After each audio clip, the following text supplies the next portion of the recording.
तो देखो बच्चों, यहाँ पर मैंने वो जो स्टेमन को लोग देख रहे थे, जो इस तरह के जो स्टेमन, कितने सारे स्टेमन इस तरह से लगे हुए हैं, उसी स्टेमन को अगर हम उसको काट के अगर देखा जाए अंदर से इस तरह से, अगर हम बीच में काट दें, काटने के बाद सेक्शन करके दिखाया था कि डबल चेम्बर होता है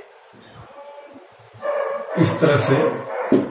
ये 4 चेम्बर सील के बना होता है और इस चेम्बर के अंदर अगर घर के अंदर अगर प्रवेश करे परागकोश के अंदर, छोटे छोटे दाने रूप में मदर सेल, जो पोलन मदर सेल होता है, उससे ये दाने रूप रचना जो है मियोसिस के बाद ये पोलन ग्रेन की रचना, ये पोलन ग्रेन का निर्माण इसके अंदर में हो जाता है।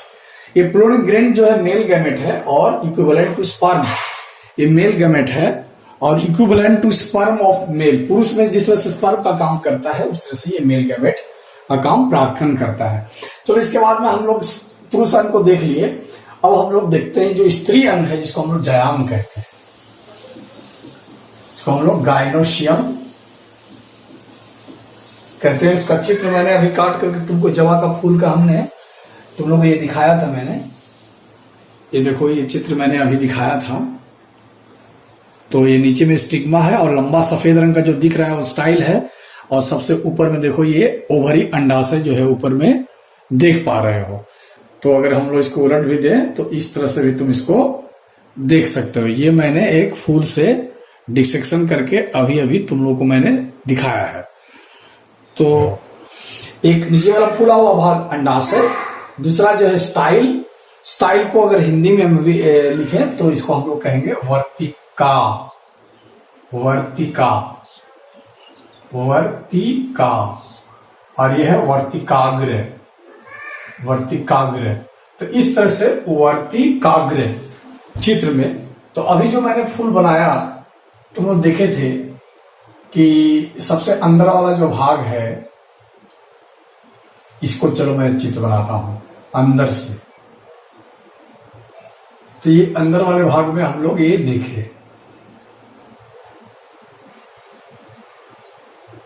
अच्छा, उसके बाद फिर हम लोग क्या देखे कि उसके ऊपर एक लेयर, दूसरा भाग है। इस अंदर वाले भाग को एक दूसरा भाग इसको कवर करके रखा है।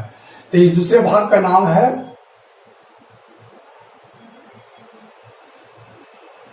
इस दूसरे वाले भाग का नाम है जो कवर करके रखा है, उस दूसरे वाले भाग का नाम है और कवर करके रखा है।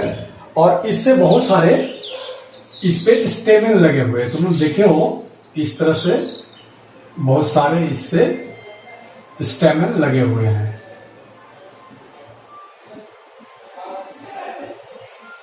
तो ये दूसरा भाग है जिसको हम लोग कहेंगे, इसको हम लोग कहेंगे पुमंग।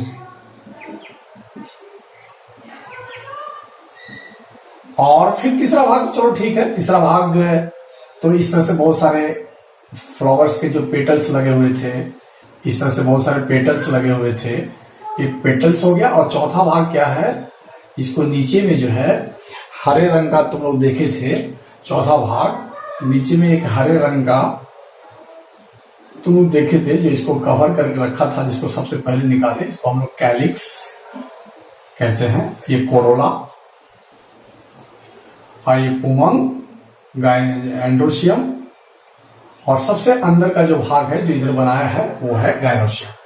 तो ये चित्र मैंने क्यों बनाया, इसलिए बनाया समझाने के लिए कि सारे चित्र को, कि जब ये जो इसके अंदर जो अभी मैंने एक चित्र बनाया था इस तरह से, कि जो पोलन ग्रेन्स जो होते हैं, इसके अंदर जो पोलन ग्रेन्स भरे हुए हैं, जब ये मैच्योर हो जाता है, मैच्योर होकर जब ये फटने लगता है, फट जाता है मैच्योर होकर के, और फट जाने के बाद इससे जो पोलन ग्रेन निकलता है, फट जाने के बाद जो पोलन ग्रेन निकलता है वो जो है फिर पहुंचता है, ये देखो इसी एक ही सेम फ्लावर है।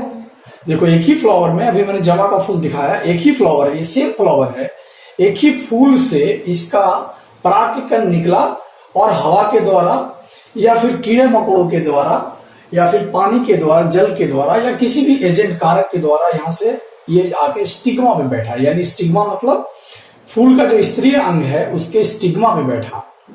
और स्टिग्मा पे बैठने के बाद में क्या होता है, तो इसी को कहते हैं पॉलिनेशन। ये पॉलिनेशन हो गया। ये एंथर यानी स्टेमन के एंथर, परागकोश से पराग के कण निकलकर पहुंचते हैं स्टिग्मा के ऊपर, वर्तिकाग्र के ऊपर। यानी कि फूल के स्त्री अंजांग के वर्तिकाग्र के ऊपर पहुंचने की क्रिया को कहते हैं हम लोग पॉलिनेशन या परागन। तो पराग के जो कण होते हैं, मान लो ये पराग कण है, तो स्टिग्मा में पहुंचने के बाद में परागकण की क्रिया जो है दो भाग में बढ़ जाता है। एक बनाता है पॉलन ट्यूब, एक सेल डिवाइड होकर बनाता है पॉलन ट्यूब न्यूक्लियस, और एक बनाता है न्यूक्लियस।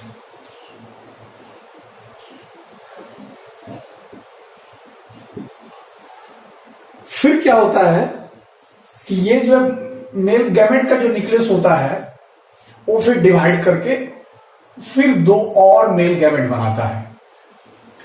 ये जो मेल गैमेट का जो न्यूक्लियस होता है वो डिवाइड करके दो मेल गैमेट बनाता है। तो ये दो मेल गैमेट बन गया, 1 और 2, दो मेल गैमेट बनाता है। अब पोलन ट्यूब न्यूक्लियस का काम क्या है? जैसा नाम है, ये ट्यूब का निर्माण करता है।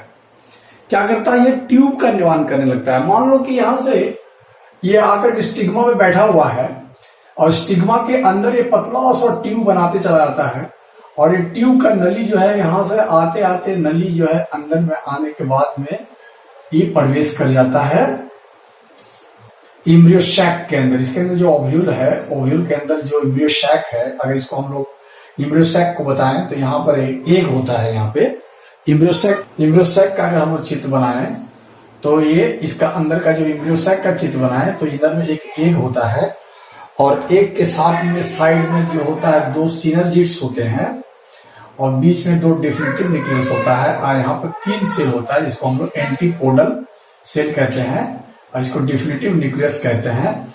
और ये तीनों का स्ट्रक्चर एक साथ इसको कहते हैं एग अपैरेटस। ये भी क्वेश्चन आता है कि एग अपैरेटस क्या है? एग अपैरेटस क्या है? ये क्वेश्चन आता है, एग अपैरेटस क्या है? ये बोर्ड परीक्षा में भी क्वेश्चन, बहुत इंपॉर्टेंट क्वेश्चन है। तो एग अपैरेटस क्या है? देखो बीच में ये क्या है? एग है, ये एग है, और साइड में ये दोनों क्या है? ये दोनों है नर्सिंग सेल, सेविका कहते हैं इसको। नर्सिंग सेल का मतलब होता है सेविका। ये जो है सेविका है, ये जो है इसकी सेवा करता है, एक को न्यूट्रिशन देता है, ऑक्सीजन देता है, इसे इसको सिनर्जिड्स कहते हैं। तो यहां से जो ऊपर से आता है, तो ये जो पोलन ट्यूब न्यूक्लियस आता है, यहां से पोलन ट्यूब जो मैंने बताया था, ये पोलन ट्यूब आकर के इसके अंदर में, ट्यूब ऊपर से आकर के ऐसे अंदर की ओर एक ट्यूब इस अंदर में ढुक जाता है। ऊपर से पोलन ट्यूब आता है और ट्यूब जो है यहां पर फ्यूज कर जाता है। यहां पर एक फिम्ब्री होता है, फिम्ब्री से होकर अंदर ढुक जाता है, और ये ट्यूब न्यूक्लियस से होकर के ये जो दोनों मेल गैमेट बनते हैं, इसी ट्यूब न्यूक्लियस के द्वारा ये दोनों मेल गैमेट जो है, इसी ट्यूब न्यूक्लियस के द्वारा, ये ट्यूब न्यूक्लियस ऊपर से आ रहा है, इसी ट्यूब न्यूक्लियस के द्वारा दोनों मेल गैमेट जो अभी बना 1 और 2, ये दोनों मेल गैमेट सफर करते हुए अंदर की ओर प्रवेश कर जाते हैं एम्ब्रियो सैक में, ये अंडाशय के अंदर है। और प्रवेश करने के बाद में ये जो एग है, एक ओवम है, एग प्लस मेल गैमेट यानी पराग कण, एक फर्टिलाइज होता है। इस क्रिया को कहते हैं निषेचन, फर्टिलाइजेशन होता है। यहाँ पे पहला फर्टिलाइजेशन हुआ, और फिर और जो दूसरा मेल गैमेट है, मैंने बताया यहाँ पर 2 मेल गैमेट होते हैं, एक तो इससे एक से फर्टिलाइज करता है, और ये फर्टिलाइज करने के बाद दूसरा जो है आगे की ओर बढ़ जाता है एक, और ये बढ़ते हुए इस जो यहाँ पे जो 2n है डेफिनेटिव न्यूक्लियस है, पहले ऑलरेडी इसका डबल सेट ऑफ क्रोमोसोम होता है, 2n डिप्लॉयड होता है, उससे एक मेल गैमेट आकर के इससे मिल जाता है। एक दूसरा जो मेल गैमेट है ये अंदर आके इससे मिल जाता है, और ये मिलने के बाद 2n plus n equal to बनाता है 3n। ट्रिप्लॉयड अवस्था इसको कहते हैं, ट्रिप्लॉयड।